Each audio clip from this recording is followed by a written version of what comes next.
اللہ رب العالمین اپنے قرآن کریم فرقان حمید 26واں پارہ سورہ احقاف آیت نمبر 32 میں ارشاد فرماتا ہے کہ جب رسول کائنات صلی اللہ علیہ وسلم قرآن شریف تلاوت فرماتے ہیں، آپ تھوڑا تصور تو کریں کہ عام قاری اگر خوبصورت آواز میں قرآن پڑھے تو کتنا محبوب ہو جاتا ہے، کتنی آواز پیاری ہوتی ہے، قرآن کو سننے کے لیے کتنی دل میں محبت لجاجت پیدا ہو جاتی ہے کہ میرے رب کا کلام کتنا خوبصورت ہے۔ ایک عام قاری جو خوبصورت آواز سے قرآن کی تلاوت کرے تو ہم اسے کتنا پسند کرتے ہیں، کتنی محبت کرتے ہیں اس کے ساتھ، اور اپنے رب تعالیٰ کے کلام کے ساتھ کتنی محبت ہوتی ہے، اس کو سنتے ہوئے وہ چسکا نصیب ہوتا ہے کہ یار میرا رب کا کلام کتنا خوبصورت ہے۔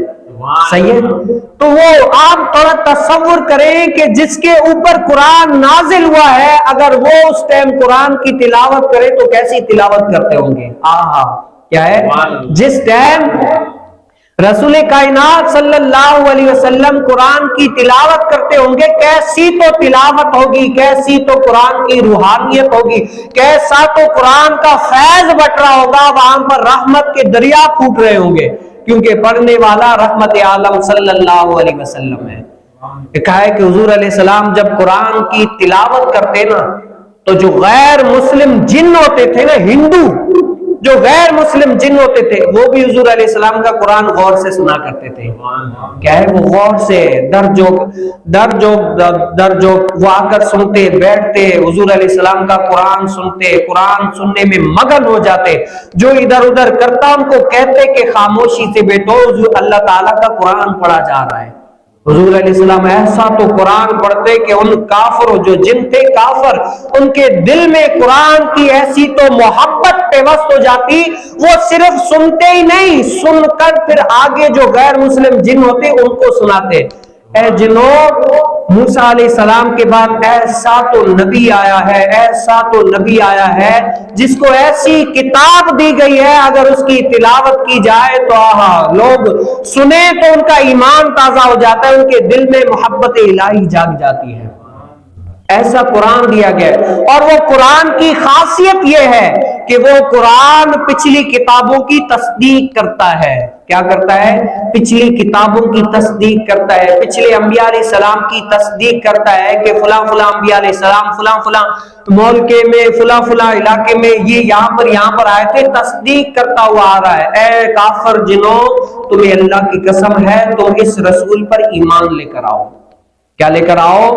وہ کافر جو جن ہوتے تھے وہ دوسرے کافر جنوں کو یہ دعوت دیا کرتے تھے کہ کافر جنوں اس رسول پر ایمان لے کر آؤ، ایمان سے مزین ہو جاؤ، اگر نہیں لے کر آئے تو آخرت میں ہم سب کے لیے خرابی ہے، ہم سب کے لیے کیا ہے؟ خرابی، ہم آخرت میں پھنس جائیں گے۔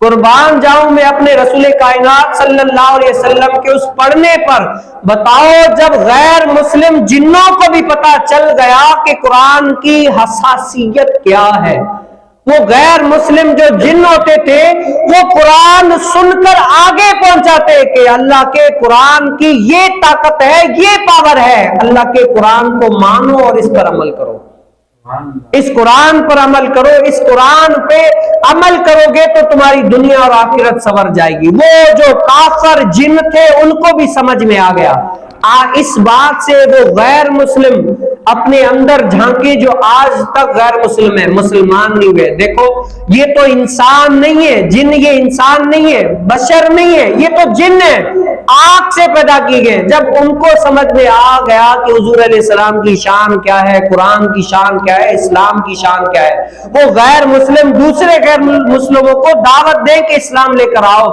تو پھر اسلام مسلمان یا جو انسان ہے ان کو تو زیادہ سمجھنا چاہیے کہ اس قرآن کی، اس دین کی کتنی حساسیت ہے، ان کو اسلام میں آ جانا چاہیے۔ اور یہاں سے ان لوگوں کو بھی بڑی سمجھو سبق حاصل کرنے کی ضرورت ہے۔ یہاں پر دیکھیں جو غیر مسلم جن تھے نا، جن وہ قرآن سنے کرتے تھے، انسان نہیں، صحابہ نہیں، یا عام مسلمان نہیں۔ یہاں پر کس کی بات ہو رہی ہے؟ وہ جن جو غیر مسلم ہوتے تھے، وہ جن غیر مسلم اگر قرآن سنتے تو آگے دوسروں غیر مسلم جنوں کو پیغام سناتے کہ اس قرآن پر عمل کر کے آؤ۔ وہ جو کافر سمجھو غیر مسلم جن تھے وہ یہ دعوت دیتے تھے۔ اس سے ہمیں درس حاصل کرنا چاہیے، ہم مسلمان ہیں، ہمیں قرآن سن کر آگے کتنا پھیلانا چاہیے. ہم تو مسلمان ہیں نا, ہم نے تو قرآن کو مانا ہے, اللہ کو مانا ہے, اللہ کے رسول کو مانا ہے, کلمہ پڑھ لیا, مسلمان ہو گئے. اب وہ جو کافر جن ہیں وہ جب قرآن سنتے ہیں تو آگے دوسرے لوگوں تک پہنچاتے ہیں کہ اس قرآن کی شان یہ ہے, تم یہ اس قرآن پہ عمل کرو, اس دین پہ عمل کرو, اس نبی پر کلمہ پڑھ کے مسلمان ہو جاؤ. وہ جو کافر جن ہوتے تھے یہ تبلیغ کیا کرتے تھے. تو اس سے عبرت ان لوگوں کو حاصل کرنی چاہیے جو مسلمان ہیں لیکن قرآن سنتے آگے پھیلاتے نہیں ہیں. جمعے میں آتے ہیں, قرآن سنتے ہیں, حدیث مبارکہ سنتے ہیں, حضور علیہ السلام کی سیرت سنتے ہیں, سب کچھ سنتے ہیں, اتنا کچھ سن کے پھر بھی آگے تک وہ اپنے اندر ہی محدود رکھا ہے کہ بس آگے نہیں پھیلانا, آگے نہیں پھیلانا. یہ کیا ہے؟ یہ اللہ کا قرآن کہتا ہے جتنا تم نے دین کی بات سیکھی ہے نا وہ آگے پہنچاؤ, بتاؤ لوگوں کو کہ دین اسلام کی اساسیت یہ ہے, دین اسلام پر عمل کرنے کے فائدے یہ ہیں, دین اسلام کو ترک کرنے کے نقصانات یہ ہیں. اس دنیا کے اندر تو تمہارے نقصانات ہیں ہی ہیں, لیکن قیامت کے اندر بھی تمہارے کیا نقصانات ہی نقصانات ہیں. گویا دنیا اور آخرت تمہاری برباد ہے. یہ ہم مسلمانوں کے لیے سبق ہے. تو آج میں اور آپ دیکھ لیں کہ ہم نے اس قرآن پہ کتنا عمل کیا.